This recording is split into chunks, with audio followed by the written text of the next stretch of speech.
de la UAM, de la Universidad Autónoma Metropolitana, en la licenciatura de Ingeniería Civil. Cursó sus estudios de maestría en la Universidad de Texas en Austin y su doctorado en estructuras en la Universidad de California en Berkeley. Entre otros nombramientos que ha tenido, es profesor investigador actualmente de la Universidad Autónoma Metropolitana. Ha participado en la mesa directiva de SMIS 99-2001, 2004-2005 y en la mesa directiva de la SMIM de 2003-2004 y 2009-2010. Tiene alrededor de 150 publicaciones en congresos nacionales e internacionales y es asesor estructural. Dentro de las distinciones recibidas se encuentra el premio José A. Cuevas del Colegio de Civiles de México, la medalla al mérito universitario de la Universidad Autónoma Metropolitana y es investigador nacional nivel 2 en el Sistema Nacional de Investigadores. Es miembro titular de la Academia Nacional de Ingeniería y bueno, tiene el premio también, primer premio iberoamericano Instituto Torroja, en el instituto del mismo nombre. Pues sin más preámbulo, Amador, te cedo la palabra y bienvenido. Un aplauso, por favor.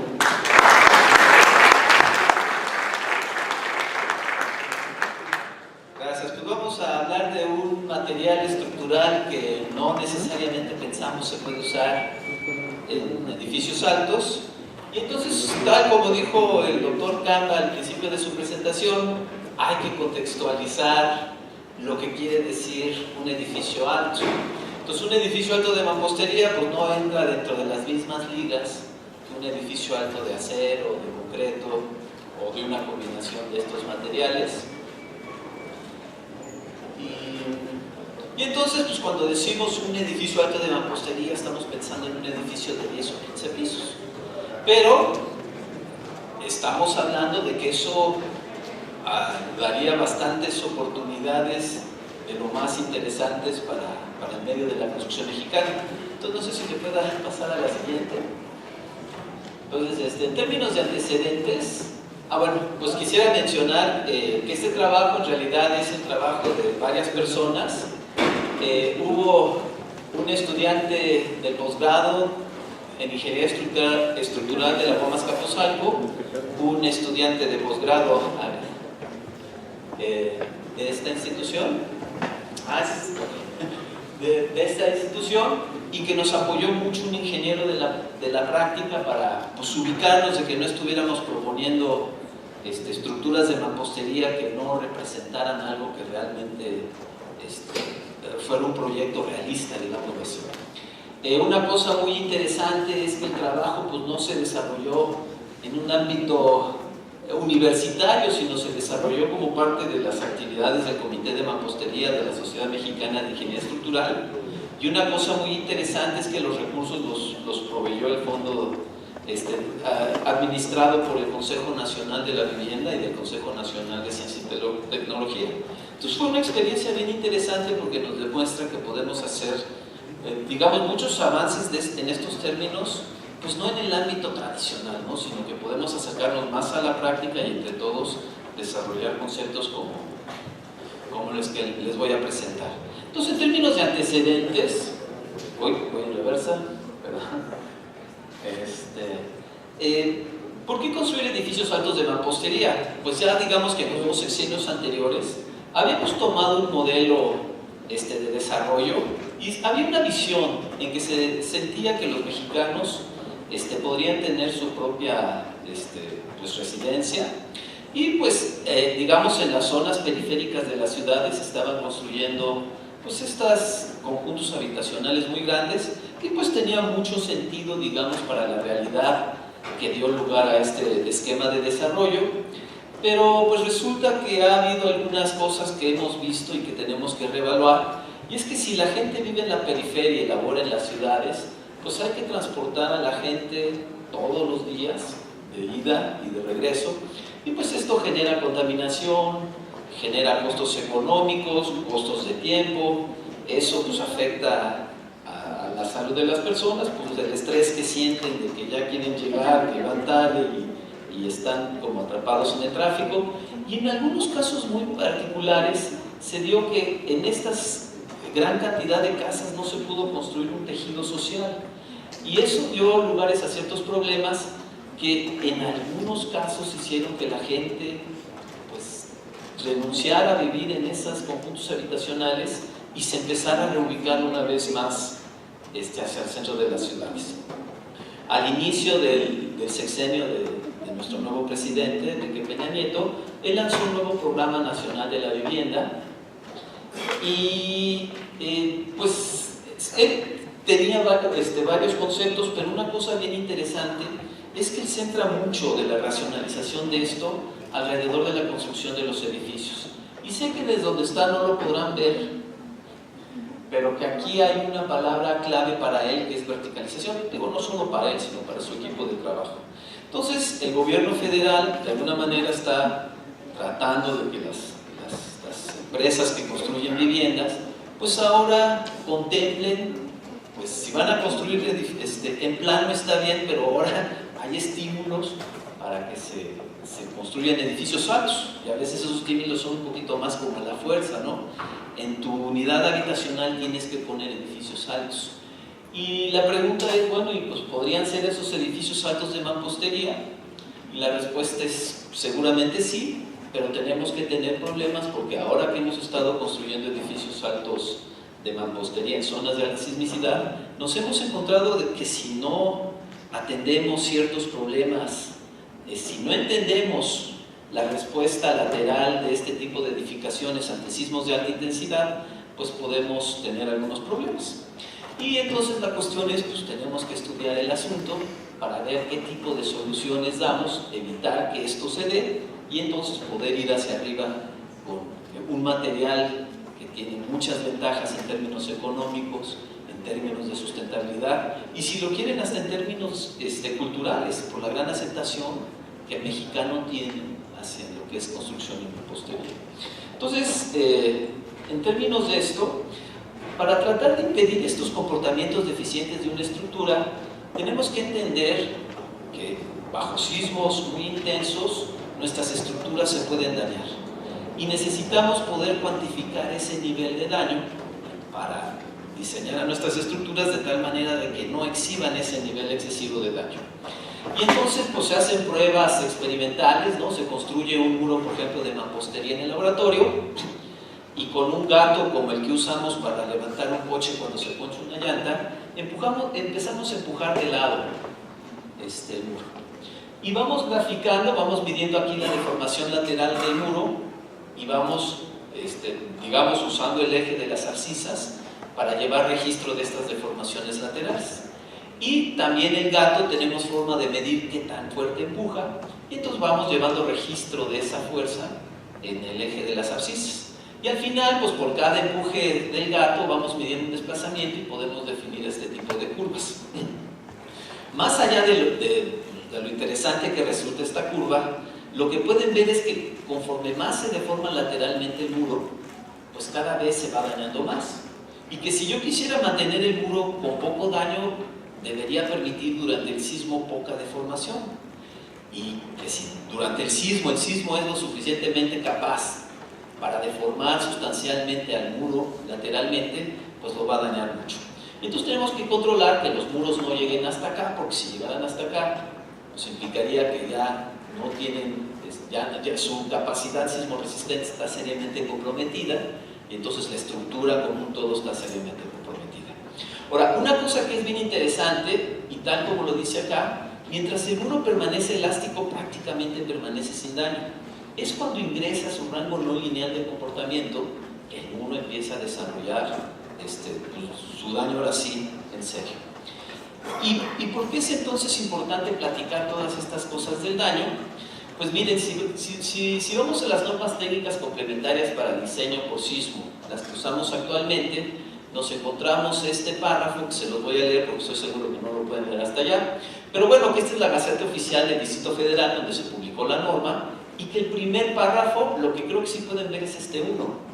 La primera cosa que nos dicen las normas por sismo es que los requisitos de estas normas tienen como propósito obtener una seguridad adecuada tal que, bajo el sismo máximo probable, no habrá fallas estructurales mayores ni pérdidas de vida. Lo que nos han estado diciendo los ingenieros antes de esta presentación, ¿no? que sí puede haber daño, pero el punto es que ese daño no sea tan severo que ni ponga en riesgo de vida a los ocupantes del edificio, ni haya colapso. pero dice, aunque pueden presentarse daños que lleguen a afectar el funcionamiento del edificio y requerir reparaciones importantes. Incluso, aquí debíamos decir, e incluso la demolición del edificio. ¿Qué quiere decir eso en términos de concepto? Pues solo imagínense que tenemos una curva similar a la del muro, pero ahora considere que esa curva es para todo un edificio. La curva tiene la misma naturaleza. Vamos a usar el eje de las ordenadas para representar el empuje lateral del sismo y el eje de las abscisas para representar qué tanto se deforma, pero ahora mi edificio completo. Y ustedes pueden ver que mientras más se deforma el edificio, más se va a dañar, y que si lo deformamos un montón, si el sismo es capaz de deformar mucho el edificio, incluso el edificio puede llegar a colapsar.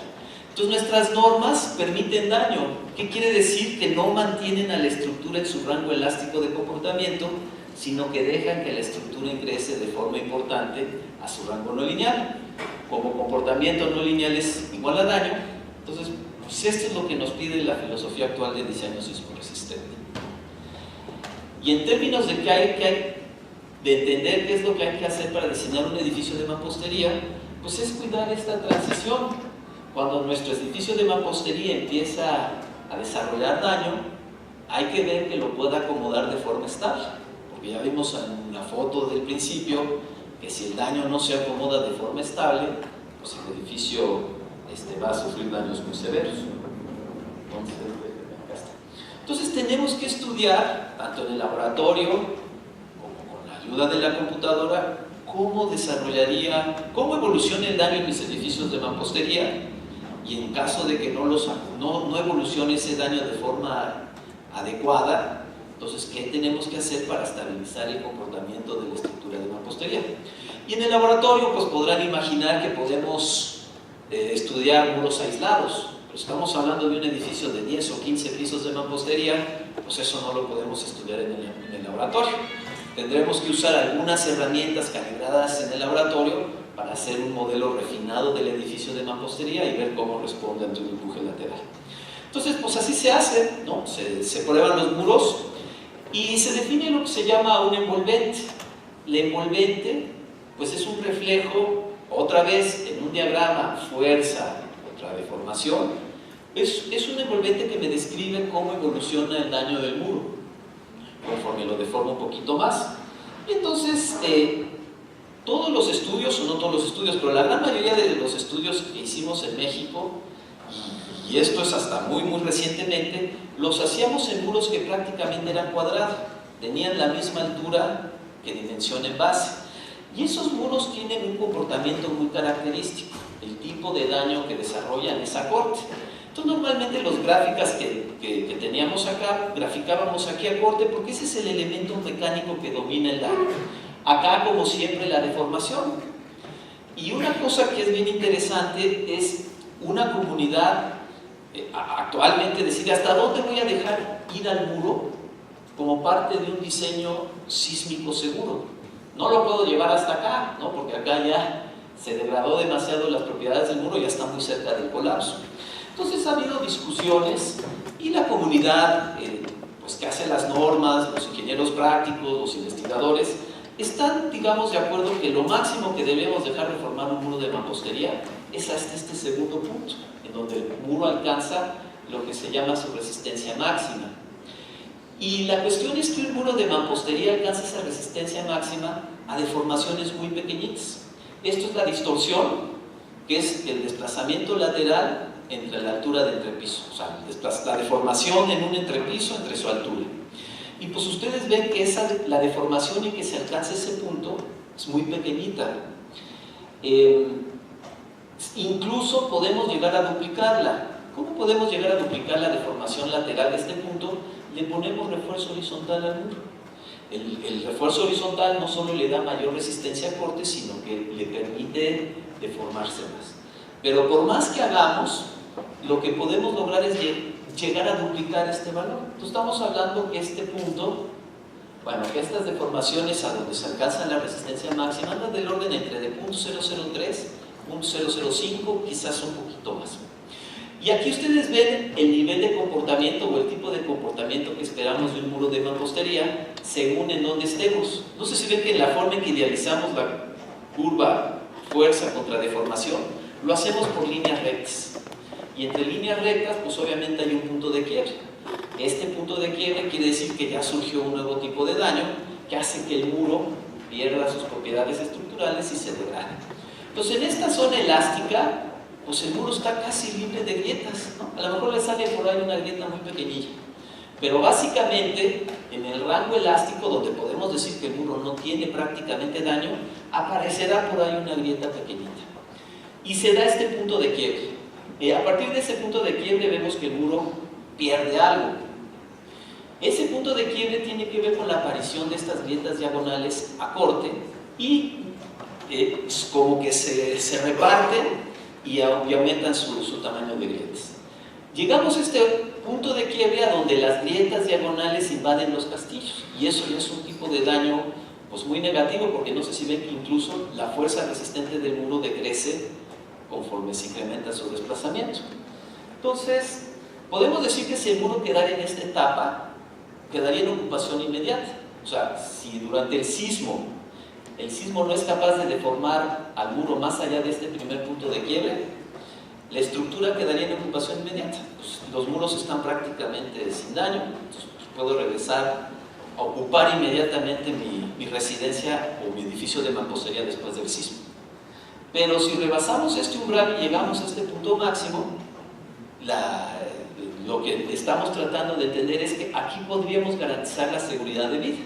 La estructura está muy dañada, pero ha mantenido suficiente capacidad resistente para que no se ponga en riesgo la integridad de los ocupantes. Acá todavía no estamos muy convencidos de si le debemos entrar, ¿no? Si deberíamos dejar una estructura de mampostería llegar hasta acá. Entonces, básicamente, el entendimiento actual que tenemos son estos dos estados límite de daño y con sus respectivos umbrales. El punto como primer agrietamiento y el punto de resistencia máxima. Esto pues, está para de discusiones del futuro, si llegaremos algún día a dejar que las estructuras de mampostería se deformen acá, pero hasta donde sabemos no parece buena idea. Quizás lo más importante entonces es que este punto está asociado a deformaciones muy pequeñitas. Y cuando uno ve las normas de mampostería, ve que hay distorsiones bien pequeñitas permisibles. Las normas de mampostería, cuando diseña un edificio de mampostería, no deja que prácticamente se deforme nada de lado. ¿Por qué? Porque si se deforman un poquito más, entran en una zona en que ya no estamos seguros de que la estructura de mampostería vaya a seguir un comportamiento estable. Entonces, déjenme platicarles, ese es como el estado actual. Déjenme platicarles un poquito de para dónde van las cosas.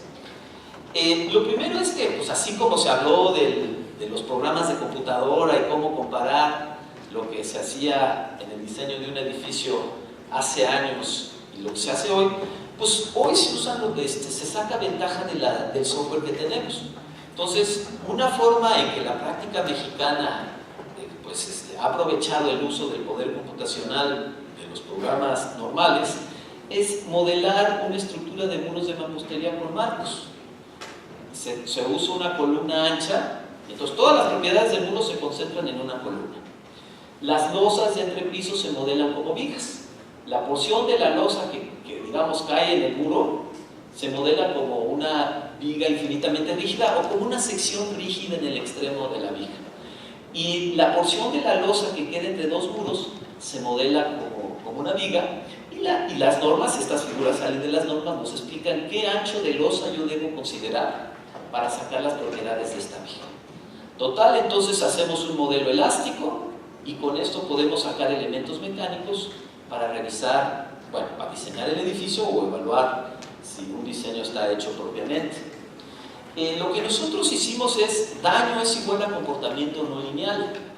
Entonces, aunque este modelo está bien padre, no podemos evaluar cómo evoluciona el daño en sus diferentes muros a menos que introduzcamos un elemento que pueda llevar registro de las deformaciones no lineales en el muro.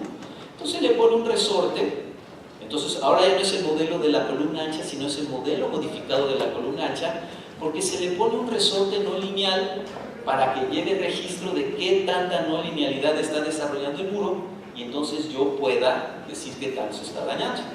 Y las propiedades de este resorte no lineal tienen esta forma trilineal. ¿Por qué? Porque esta es la forma en que experimentalmente hemos visto que se comportan los muros. Entonces, si este muro se va a comportar de forma similar a como el muro que probamos en el laboratorio, y es muy probable que así sea, entonces este envolvente trilineal me va a explicar, conforme a la información del laboratorio, pues qué espera en cada uno de estos muros. Y entonces podemos usar software, pues así como decía, no, pues hice un modelo de LETAPS para hacer el análisis de este edificio, pues también se puede hacer un modelo con el SAP o con el LETAPS o con software comercial para introducir estos resortes no lineales. Entonces, por ejemplo, aquí es, no quiero decirles qué software es, porque no estoy anunciándolo, pero habrá una ventanita que dice, oye, aquí puedes poner un resorte no lineal. Y me dice, oye, ¿quieres que tu resorte sea de acero o concreto o tú lo quieres inventar? No, pues ni es acero ni es concreto, entonces déjame que yo le dé las propiedades. Entonces, quiero que sea corte, porque el daño en mis muros es a corte, entonces quiero que el resorte que pongas sea corte. Y ahí está la envolvente lineal, ¿no? Por si empujo el muro hacia acá o hacia acá, ahí está, en las dos direcciones le estoy explicando cómo evoluciona el comportamiento no lineal y por tanto el nivel de daño. Y entonces, pues puedo poner mi edificio, estimo qué tanto va a deformar el sismo mi edificio y le digo al programa que me lo deforme. Entonces imagínense que yo calculo que mi edificio se va a deformar 10 centímetros aquí en la punta durante el sismo, y entonces le digo al programa, oye, empuja 10 centímetros a mi edificio de lado. Y el programa entonces automáticamente me va a decir qué tanto se tiene que deformar cada muro para que el edificio acomode un desplazamiento en la azotea de 10 centímetros. Y entonces cuando llego a los 10 centímetros le digo al programa, ¿sabes qué? Detente y dime cómo están los resortes que simulan el comportamiento no lineal de mis muros. Entonces me dice, oye, en este muro, ¿qué crees que tu resorte llegó a este punto de quiebre? Y entonces yo puedo hacerme un render mental, ¿no? Porque decir, pues si todavía está aquí en este punto de quiebre, este muro debe verse más o menos así. Entonces, cuando el edificio se deforma 10 centímetros por efecto del sismo, este muro se va a ver así.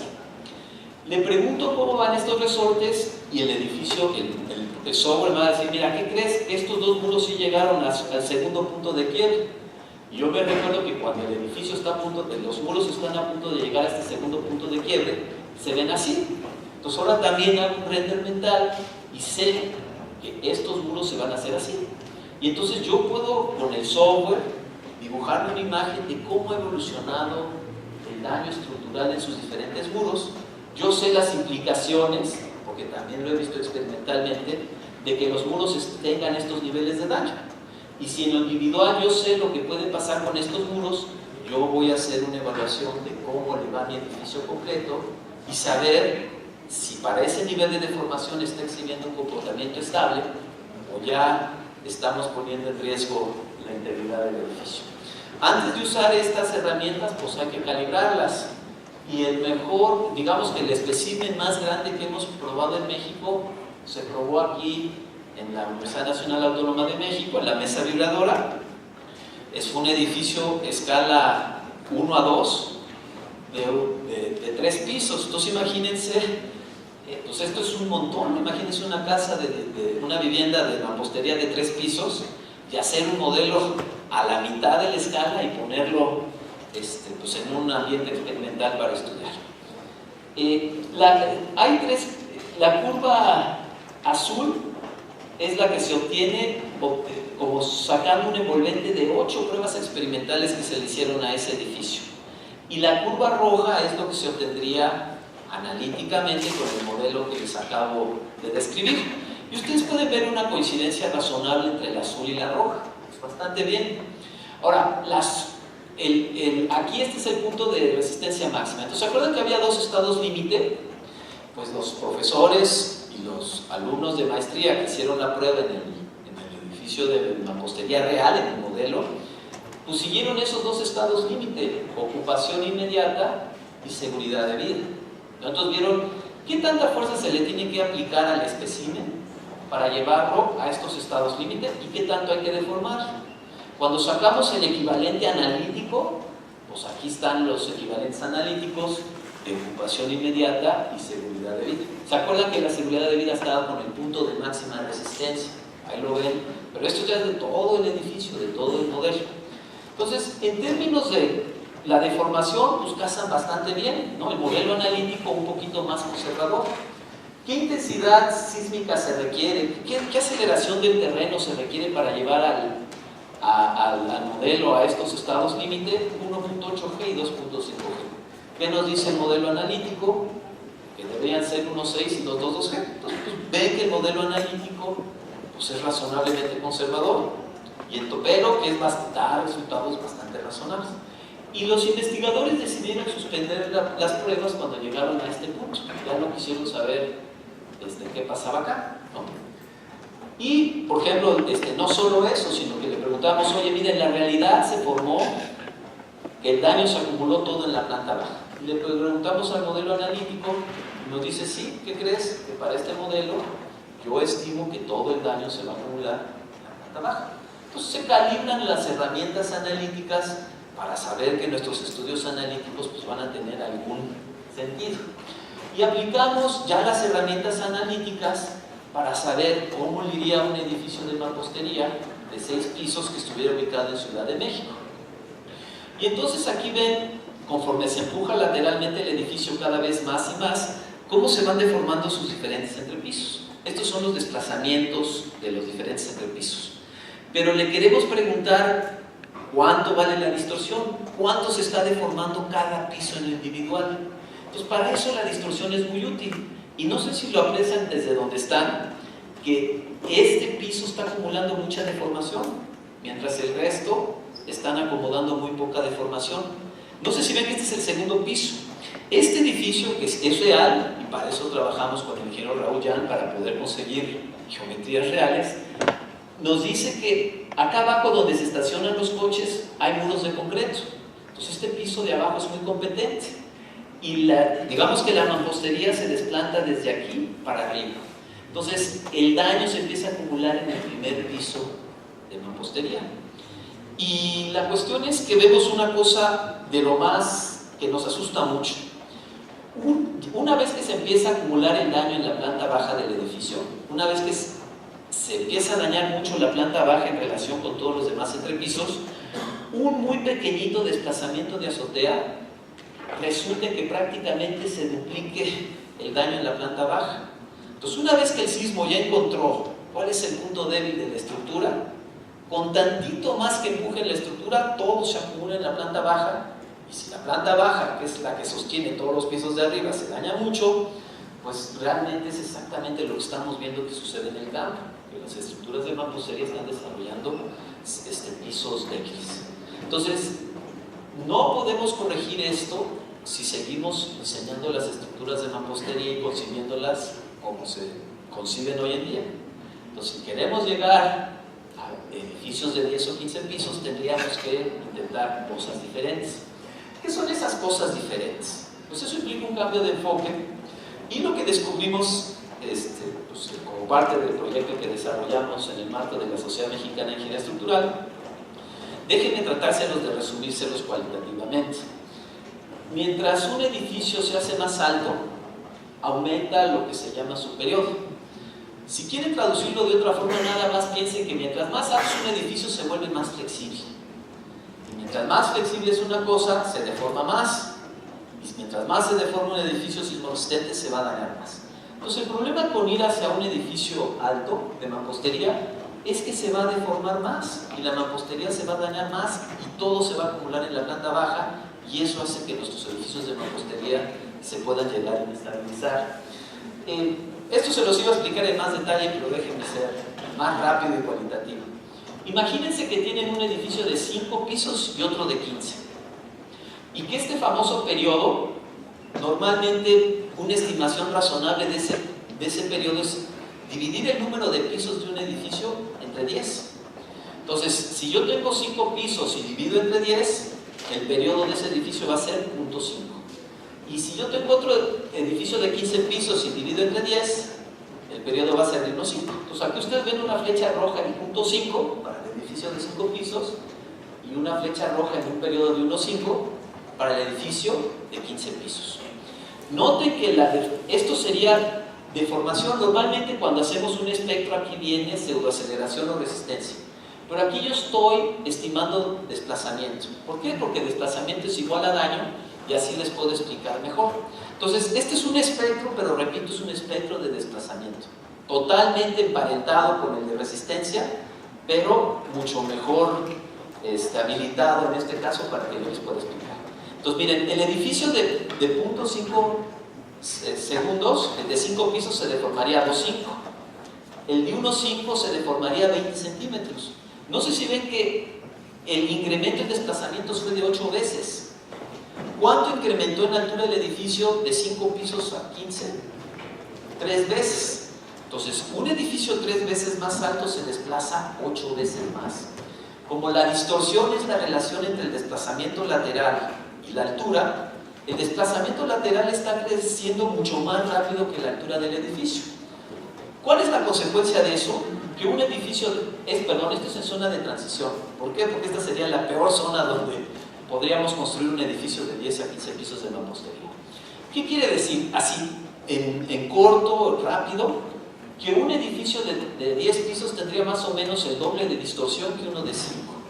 Y que uno de 15 tendría más o menos 3 veces más distorsión que uno de 5. Entonces, si en el de 5 los estudios nos están diciendo que ya estamos llegando a nuestro límite, ¿no? Que cuando estamos ya con un edificio de 5 o 6 pisos, estamos viendo este tipo de comportamiento totalmente preocupante. Entonces, pues, lo que hemos hecho hasta el momento nos dice, oye, un edificio de mampostería pone unos 5 pisos máximo. Más allá ya estás corriendo un riesgo importante si el edificio está en zona de alta sismicidad. Pues si estábamos en este caso para un edificio de 5 pisos, estamos diciendo que ahora el edificio de 10 o 15 pisos se va a deformar 2 o 3 veces más. Y con el nivel de daño que eso implica, pues sencillamente no lo podemos resolver. Pero, pues para eso también hacemos muchas otras pruebas experimentales y hemos encontrado que hay una forma de estabilizar el comportamiento de un muro cuando lo sujetamos a cargas laterales. Y eso tiene que ver con el uso de muros esbeltos. Por ahí les explicaba el ingeniero de Wayne que en el concepto de diseño por capacidad queremos que el daño sea flexión. Dijo, no queremos que sea corte porque ese daño es frágil. Yo cambiaría la palabra frágil nada más por inestable. Entonces, tenemos que evitar esa falla a corte en los muros de mampostería, tal como lo haríamos en una estructura de concreto. Y debemos promover el comportamiento a flexión de un muro de mampostería, tal como lo haríamos en concreto y acero. Y para ello, entonces, se requeriría, la única forma de lograr eso es trabajar con muros esbeltos. Aquí tienen, esto desde 1982 se ha estado estudiando. Este es un muro de mampostería, noten que no está confinada como lo que hacemos en México. Es un muro de mampostería, miren, ahí están las losas, ¿no? Se empuja de lado y se instrumentó la base de este muro hasta el cansancio, porque si yo pongo una carga acá, pues ustedes saben que el diagrama de momentos es triangular, el mayor momento está aquí, entonces el daño se va a concentrar en la base del muro. Entonces instrumentaron la base del muro hasta el cansancio y lo que ustedes pueden ver aquí es una comprobación de que para este muro sección plana permanece plana, que es la teoría fundamental con la que hacemos nuestros cálculos de flexión para el punto.